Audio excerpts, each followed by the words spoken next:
I hope instead to sketch as honestly and effectively as I can, something I can recognize as my own, aware as I do so that even as I work after honesty and accuracy, memory will make this only one possible fiction among the myriad, many an open conflict anyone might write of any of us, as convinced as any other that what he or she wrote was truth.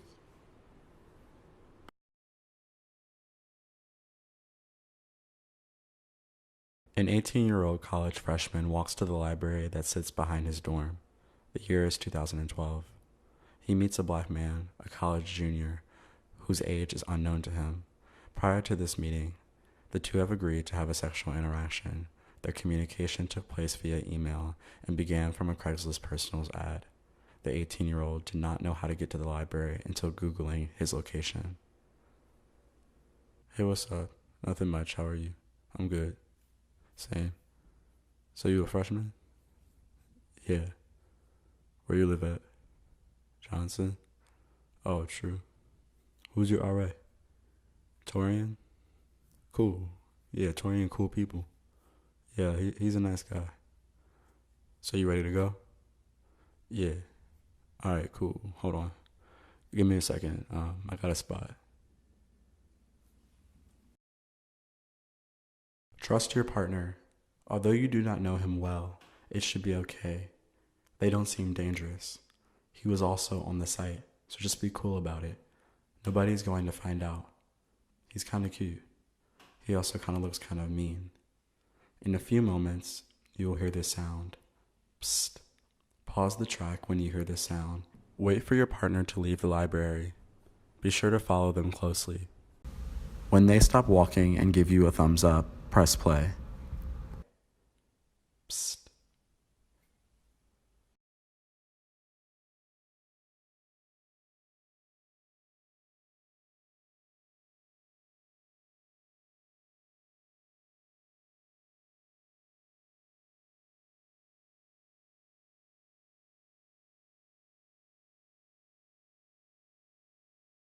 Down.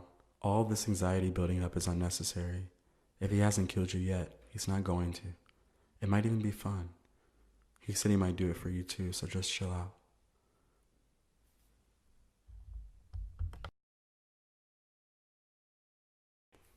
Alright, you good? Yeah, I'm good. Cool. Face your partner and timidly position yourself on your knees on the ground. Place your head against the pelvic area of your partner.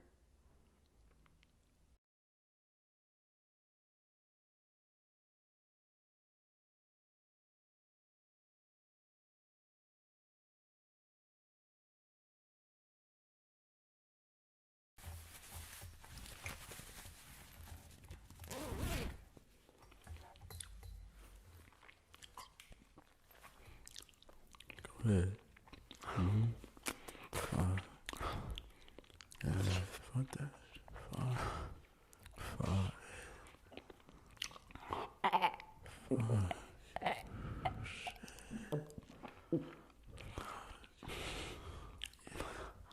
Fuck that shit, nigga.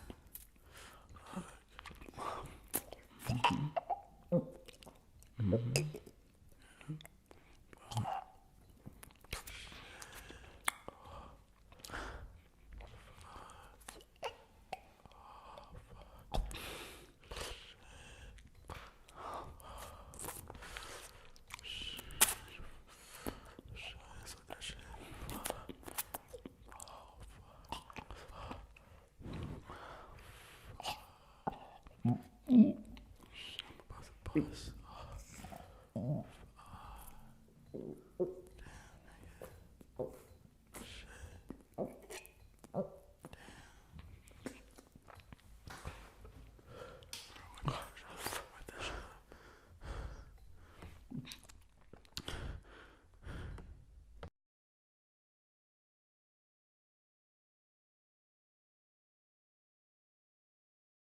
Stand up facing your partner, but look towards the ground.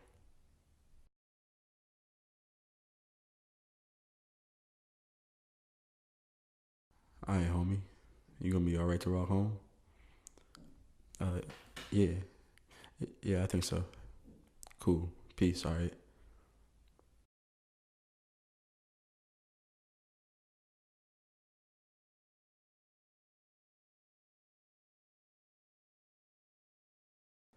Take a moment to be present with whatever you may be feeling right now. Pause the track if you need to before continuing to listen.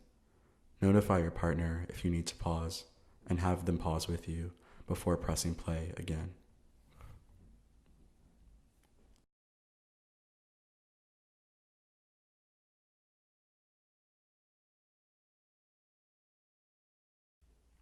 I arrive at this moment after a summer of thinking of him and others. Crossing the threshold into the BWI airport, I witness a nice looking man. He is black, my height, and slightly taller. The netting on his pink shirt is beautiful, as is his fade. I notice myself looking at the pockets of his jeans, the back ones. His butt is small, but really, I'm only concerned with the way that his mouth rests. The lips are slightly open and not pressed tightly like before. The eyebrows looking about curiously, not anxiously. Thus, I am relieved. As I stand roughly 10 people behind him in line at TSA, I wonder if he can feel me moving around the turn of the tape. I log into my college email to search the name of the library where I first saw him, where he told me to meet him. We met there 6 years prior. After he checked out a laptop, I gave him head under an outdoor stairwell, the steps that would carry someone from their basement to the alley above. Recently realizing that that building was the office of a president of the university. I remember the feeling of the veins as they enlarge, the slight taste of salt, how my knees squeezed in the tight space while never failing to hold my body weight. The way he asked me who my RA was. When he held out his phone, I whispered what felt to me to be a yell, "Don't record." He was watching videos. At the time, I was under the impression that sexual acts were reciprocal, and when I asked if he was going to give me one, he said we'd see. His mouth parted only slightly to say so. I know now, years later, that if you are placed on your knees, not by choice, then that is where you were meant to stay.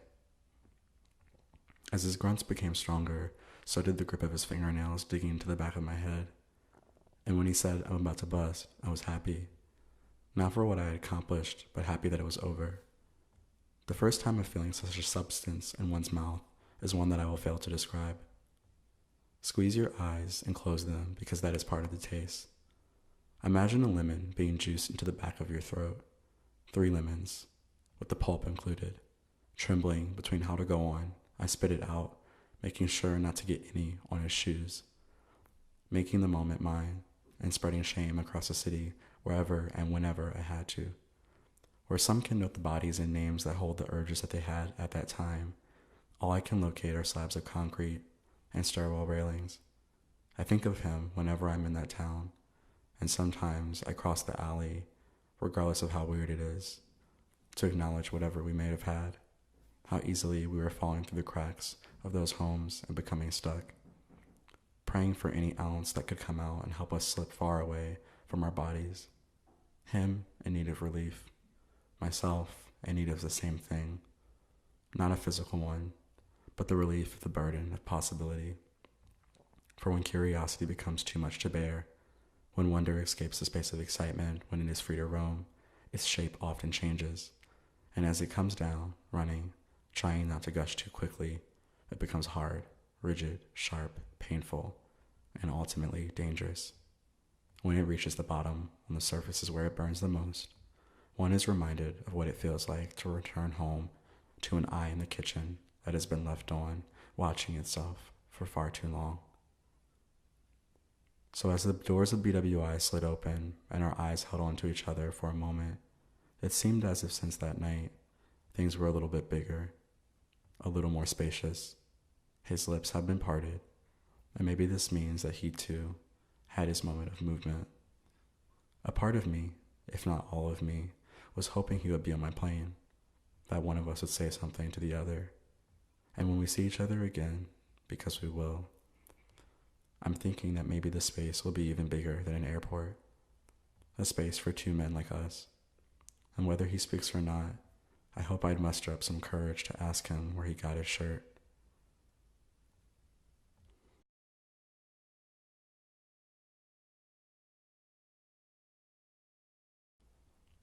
In a few moments, you will hear the sound psst. Pause this track when you hear this sound and travel to one of the small parks surrounding the Washington Monument. To reach the parks, come out of the alley and make a left onto Hamilton Street.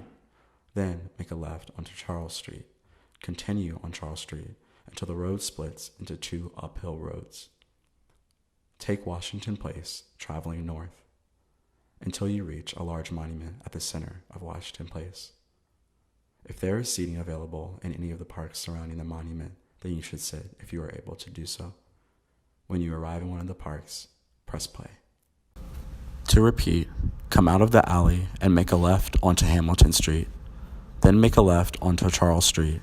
Continue on Charles Street until the road splits into two uphill roads, both called Washington Place.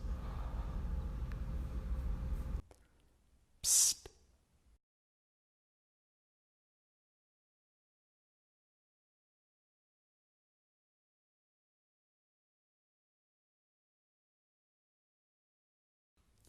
Two black men begin exchanging words via text message at the end of 2015. One of the men is 21 years of age at the time. The other is 31 years of age. They become, at times, romantically and sexually involved. Over the span of 6 months, they see each other in person twice by intention, and other times by happenstance. During this 6-month period of their contact, the first 5 months, they are living in separate cities. Let's refer to them as Big and Little, Big being the 31-year-old and Little being the 21-year-old. The following are audible versions of some of their text message conversations over the span of 6 months.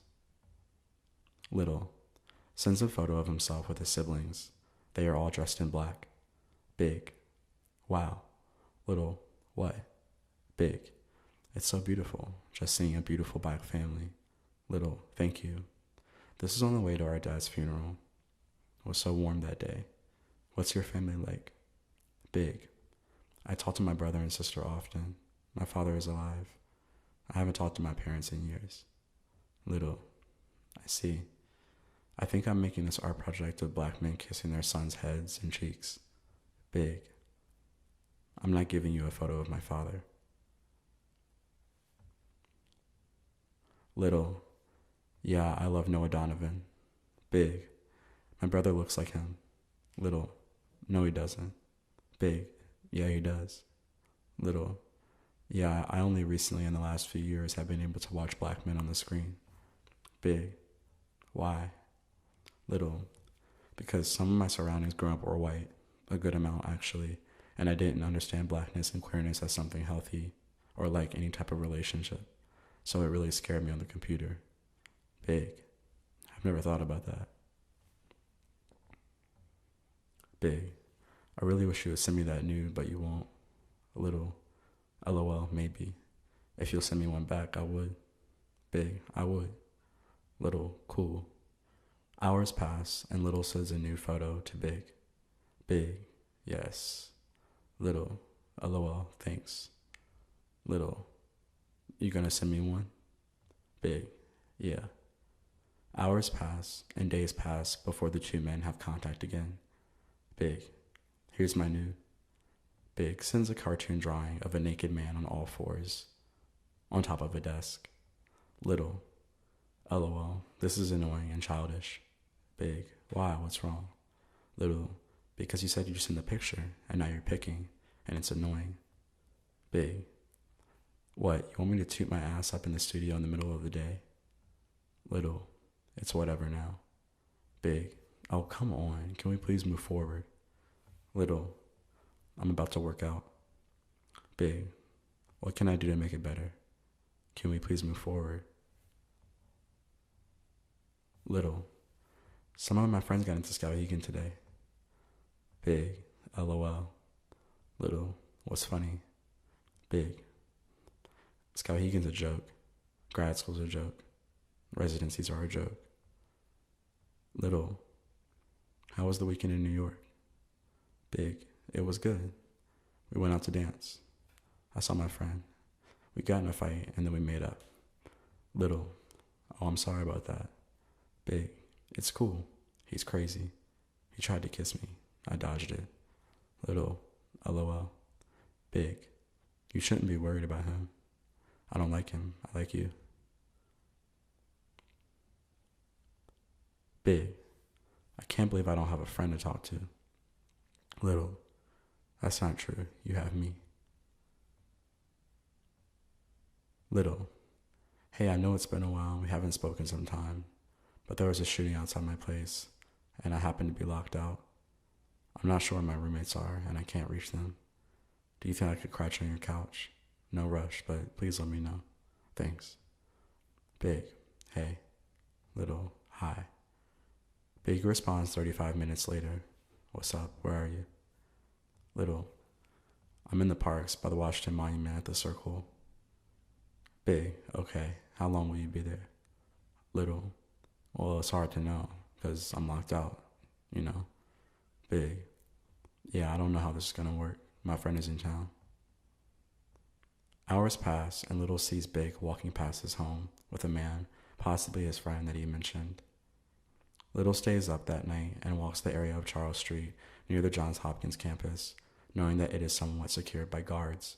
He would remain on Charles Street until roughly 9 a.m. when he was able to reach one of his roommates.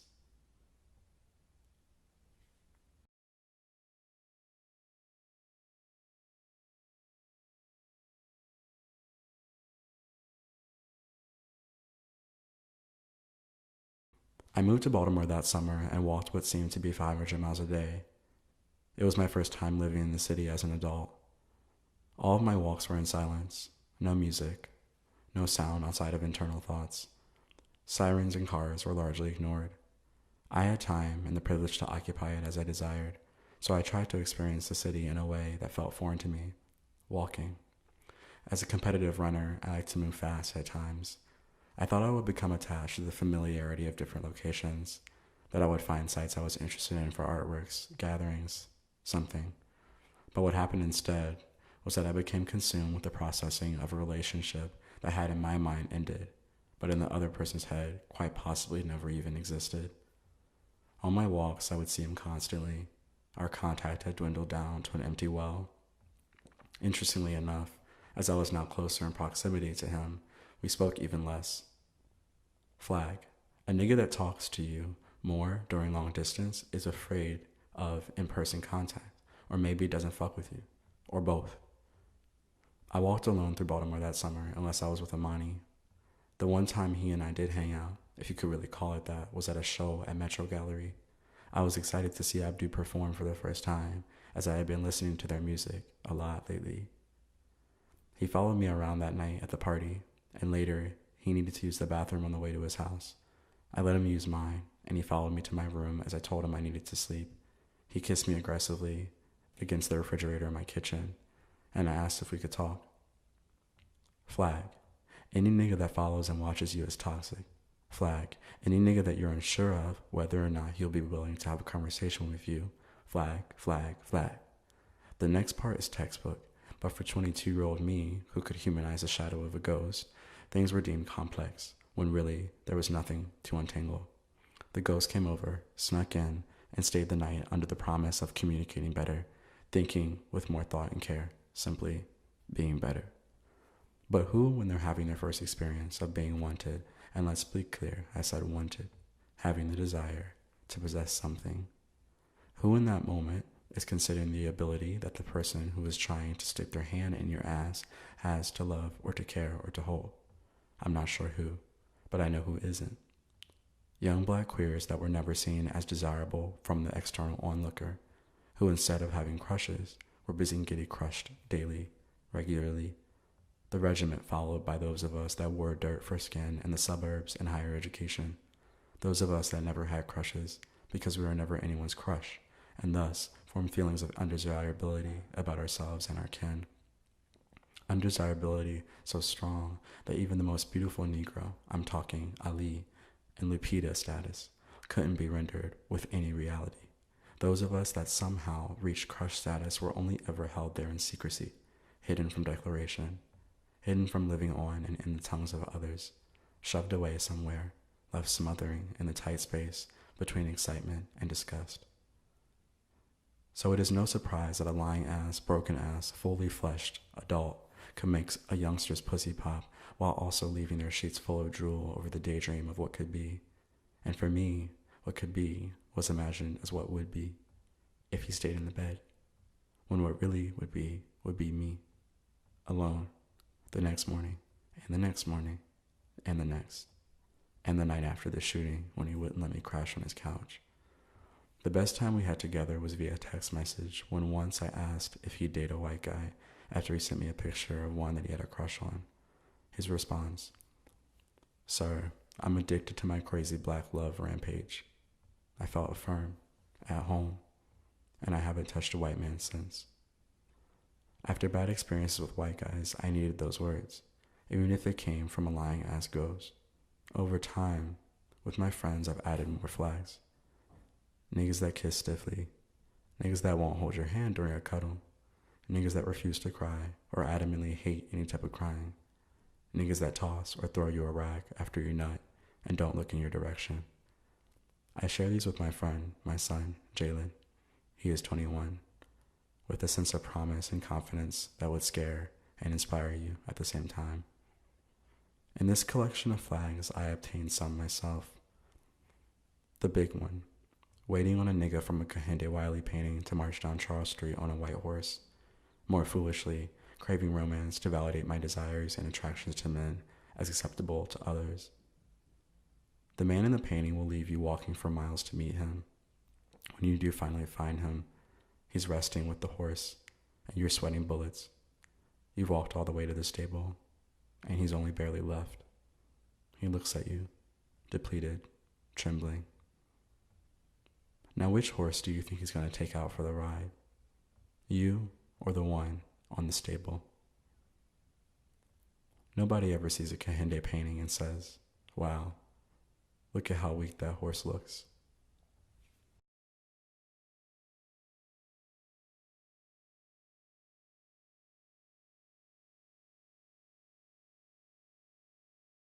In a few moments, you will hear the sound, psst. Pause this track when you hear the sound and travel to the corner of Howard Street and Monument Street. When you arrive at Howard Street and Monument Street, press play. Psst.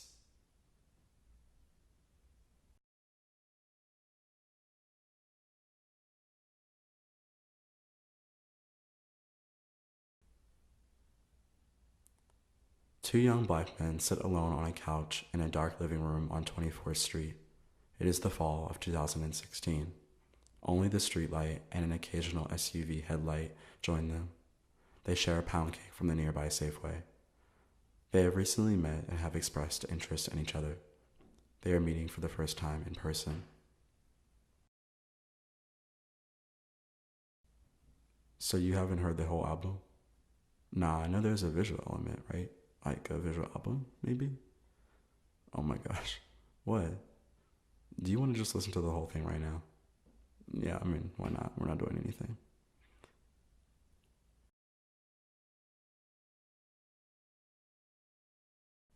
Lean your head onto your partner's head.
some summertime.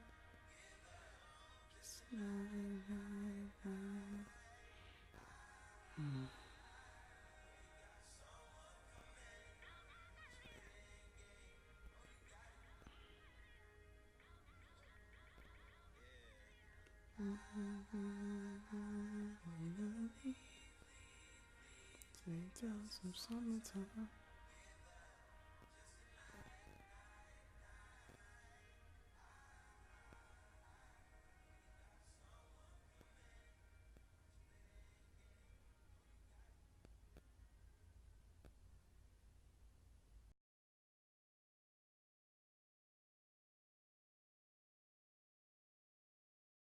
Now begin to travel north on Howard Street. Continue to let the track play. If you reach 24th Street before the track ends, then make a right onto 24th Street.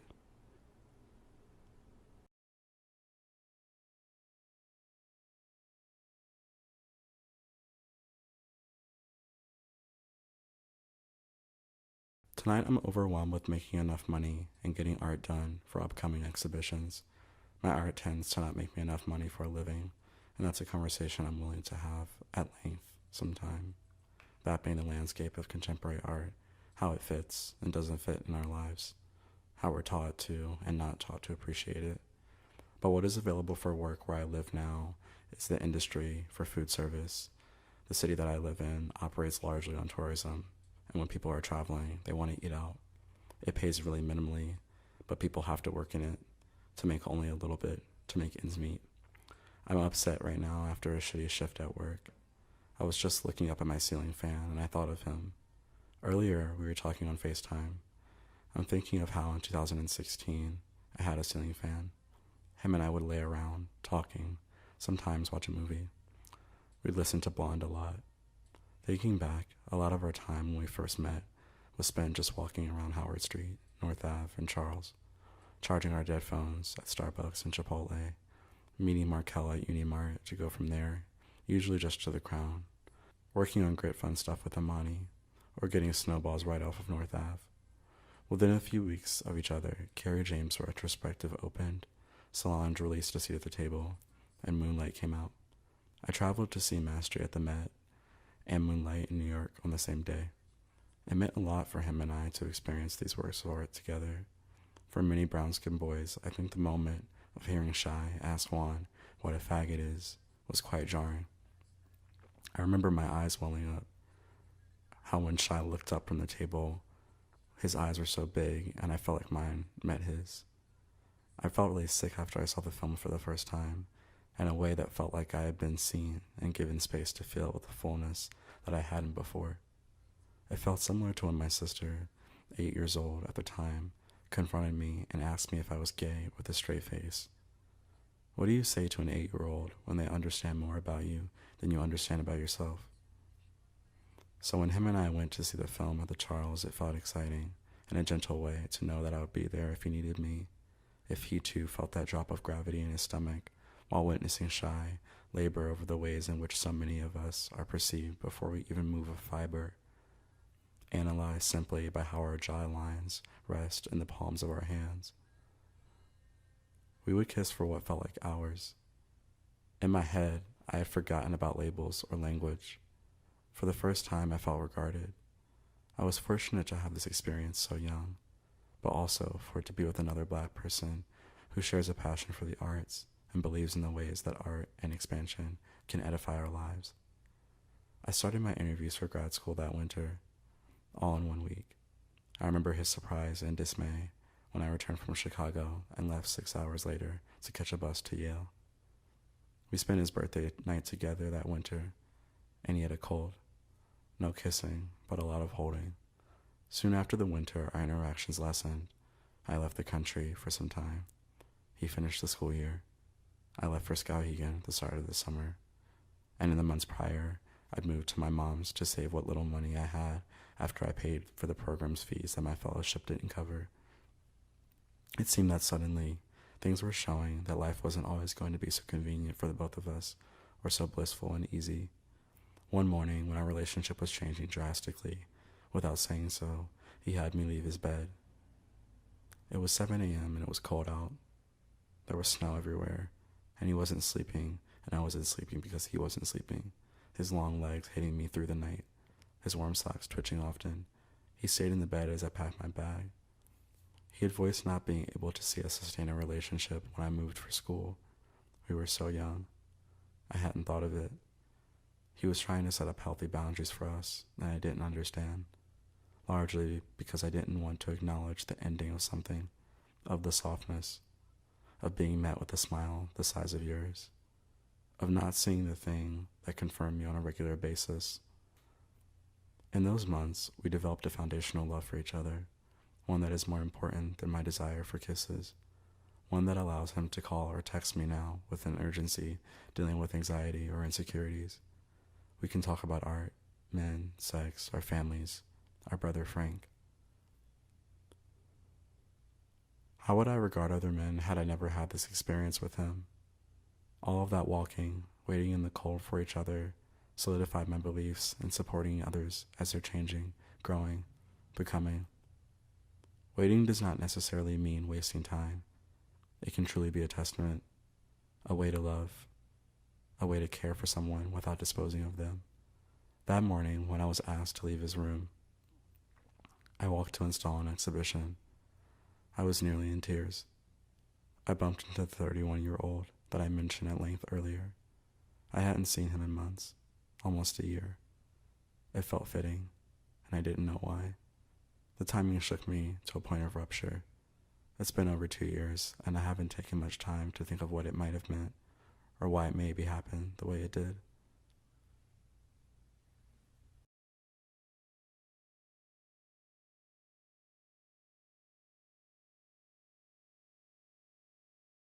We fast forward by 2 years, 6 months, and some change. It is the year 2019. Grad school is over, and I live far away. These memories float around in my head often. Something that happened in the in-between time is that I was reunited with a high school friend, a poet, Jalen. She gave me a ground to stand on and a bridge to jump off of. After sending her a proposal to collaborate on a project about desire, her response stirred inside of me desires I had kept hidden from others and even myself. We exchange ideas and thoughts today about sex, intimacy, family, what it means to declare someone or something as your home. Our engagement in less than 2 years has expanded my thinking and my imagination of what my life can be, no longer beholden to the limiting ideologies that I absorbed and failed to align with. Our relationship relies on generosity, deep and close listening, and attempts to feel the things that the other expresses about their own life. We hold each other's highs and each other's lows in hopes of helping each other reach as many moments of elation in this life as we can. Often we speak of what we will do with grant money and fellowships that we project ourselves as winning in the near and distant future. This practice and exchange allows us to see clearly what work we need and want to do before we are no longer able to do anything else. This summer, on a 2-hour walk before going to Aloha for some happy hour, we spoke at length with our son, Jalen, about love interests, engaging with others through the digital interface, facades, capacities, giving and receiving. As a 21-year-old, he has a different understanding of himself as a queer person than we ever could have possibly imagined having of ourselves 4 years ago. One night, a few days later, Jalen and I sat together in the park on Washington Place. I told him, if the saying is true, I am my ancestors' wildest dreams, I wondered what his were. I asked him what he thought our ancestors would have wanted for us. He said this: space, freedom to think, to talk, to look around, and to look for something more. They would have wanted this, what we have right now. When asked what Jalen's wildest dreams would be, she responded, I dream of there to be more love, because there's enough love to go around. We close with short writings from artists, writers, thinkers, whose names will follow. When the waters grew still and her reflection came in clear, she pondered upon the image. Any entity, any process that cannot or should not be resisted or avoided must somehow be partnered. Partner one another, partner diverse communities, partner life, partner any world that is home, partner God. Only in partnership can we thrive, grow, change. Only in partnership can we live. Put all of your friends in it, everybody you loved, so one day they'll find you and know that you were all here together. Processing the reality of our situation and not my desires for or projections of it, I wanted to tell him what I had yet known, what I could only possibly know after, and only after it all ends, because it always does, and it always will. I wanted to tell him, I love you, and it'll be all right. Jalen Harris, E.J. Hill, Octavia Butler, Camille Billups, and Audre Lorde. When I am out on the roads, running for miles, not near the phone, or the pen and the paper, my shorts dangling from my waist with beads of sweat as clips, I appear alone. But on a cellular level, here we are. You are everywhere, sitting on my skin, punching through my calves, rattling against my sternum. I am still here, and you are strapped onto my back.